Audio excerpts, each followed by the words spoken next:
വരട്ടെ. Hi Roshan, hi.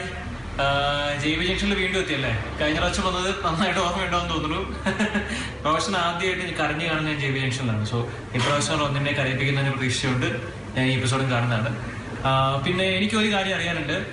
ഇപ്പം ആക്ടിങ്ങിനെ പറ്റി നമ്മൾ സംസാരിക്കാറുള്ളപ്പോൾ പല പല ഡിഫറെൻറ്റ് സ്കൂൾസ് ഓഫ് ആക്ടിംഗ് ഉണ്ട്. ഇപ്പോൾ ആൾക്കാർ പറയും മെത്തഡ് ആക്ടിംഗ് ഉണ്ട്, ക്ലാസിക്കൽ ആക്ടിംഗ് ഉണ്ട്, മൈസ്ട്രോ ടെക്നിക്ക് ഉണ്ട്, അങ്ങനെ പല പല ടെക്നിക്സ് ഉണ്ട്. അപ്പം നീ അതിനകത്ത് ഇപ്പം ആനന്ദത്തിൽ നീ എന്താ ചെയ്തതുകൊണ്ട് കാര്യം എനിക്കറിയാം, എന്താ ഫോളോ ചെയ്യുന്നത് എനിക്കറിയാം. പക്ഷെ വേറൊരു ക്യാരക്ടർ വരുമ്പോൾ, വേറൊരു സ്ക്രിപ്റ്റ് വരുമ്പോൾ, ആ ക്യാരക്ടറിനെ ചെയ്യുമ്പോൾ നീ എപ്പോഴും നീ ഒരൊറ്റ ടെക്നിക്ക് തന്നെയാണോ ഫോളോ ചെയ്യുന്നത്, അതോ ഓരോരോ ക്യാരക്ടർ വരുന്നതനുസരിച്ച് നീ നിന്റെ ഫുൾ ടെക്നിക്ക് മാറ്റി പുതിയൊരു സ്കൂൾ ഓഫ് ആക്ടിങ്ങിലേക്ക് മാറാറുണ്ട്? അപ്പം നല്ലൊരു സിനിമ സമ്മാനിച്ച സംവിധായകനാണ്. അന്ന് റോഷൻ കരഞ്ഞത് കണ്ടിരുന്നു. കണ്ടിരുന്നു. നല്ല ഫൺ എപ്പിസോഡായിരുന്നു അത്. എസ്പെഷ്യലി എന്റെ ഒരു അയ്യോ കരഞ്ഞതല്ല, ഞാൻ കരഞ്ഞതല്ല, അയ്യോ അങ്ങനെയല്ല ഞാൻ പറഞ്ഞേ. ഞാൻ പറയുന്ന ജനറൽ നല്ലൊരു എപ്പിസോഡായിരുന്നു.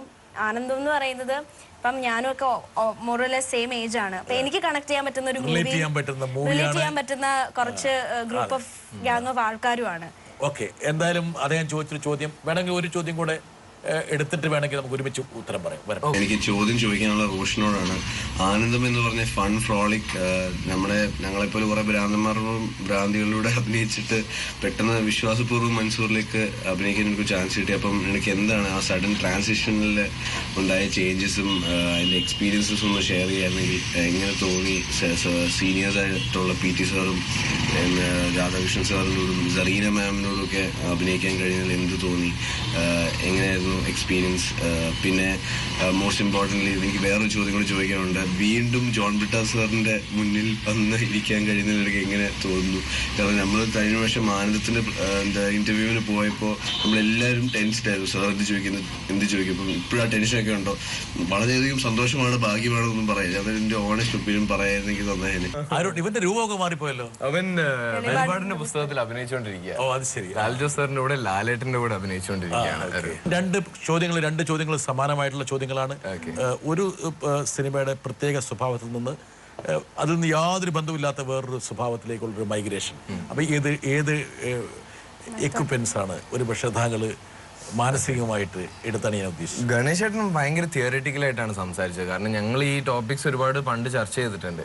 അപ്പോൾ എനിക്ക് തോന്നുന്നില്ല ഒരാൾക്കൊരു method correct cut and right ആയിട്ട് ഫോളോ ചെയ്തെടുക്കാൻ പറ്റുമെന്ന്. ഈ മൈസ്നർ മെത്തേഡ് എന്ന് പറയുന്നത് സ്റ്റാൻസ്ലെവ്സ്കി മെത്തേഡ് ആക്ടിംഗ് ഒക്കെ അവർക്ക് വർക്ക് ചെയ്ത കാര്യങ്ങളാവാം. എനിക്കൊരിക്കലും അത് പെർഫെക്റ്റ് ആയിട്ട് എടുത്തിട്ട് അതിൽ നിന്ന് റിസൾട്ട്സ് ഉണ്ടായിട്ടില്ല. ഓരോ ആക്ടറും ചെയ്യുമ്പോഴത്തേക്കിനും ആ മെത്തേഡിൻ്റെ അല്ലെങ്കിൽ ആ ഗൈഡ് ലൈൻസ് ഉപയോഗിച്ച് അവർ സ്വയമായിട്ട് അറിഞ്ഞോ അറിയാതെയോ ഒരു മെത്തേഡ് ഉണ്ടാക്കിയെടുക്കും. എന്നിട്ട് അതാണ് അവർ ഫോളോ ചെയ്യുന്നത്, അറിഞ്ഞോ അറിയാതെയോ.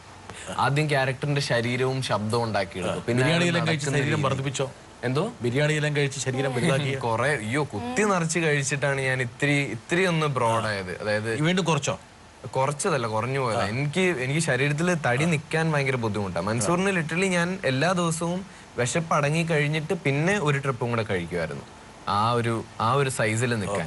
ആ ഒരു സൈസ് എന്ന് വെച്ചാൽ ഭയങ്കരമായ സൈസ് അല്ല, ഞാൻ ഇപ്പോൾ ഉള്ളതിനേക്കാളും ഒരു 2 ഇഞ്ച് കൂടുതലേ ഉള്ളൂ. പക്ഷെ അത്ര എത്താൻ വേണ്ടിയിട്ട് എനിക്ക് ഒരുപാട് കഷ്ടപ്പെടേണ്ടി. ഒരുപാട് ആട് കോഴിയൊക്കെ വീരമൃത്യു വരിച്ചു എല്ലാം. ഞാൻ നോയമ്പ് നോക്കുന്ന സമയമായിരുന്നു അത്. ആ സമയത്ത് ഈ മനുഷ്യനാണെങ്കിൽ കണ്ട ബീഫ് ബിരിയാണി, ചിക്കൻ ബിരിയാണി ഇതെല്ലാം മുമ്പിൽ വന്ന തിന്നുക. ആശ് ചേച്ചിയും റോഷനും കഥാപാത്രത്തിന് വേണ്ടിയിട്ടാണെന്ന് മനസ്സിലാക്കുന്നു. കാര്യമുണ്ട്. ഒരാളൊരു ഫാസ്റ്റ് നടത്തിക്കൊണ്ടിരിക്കുന്ന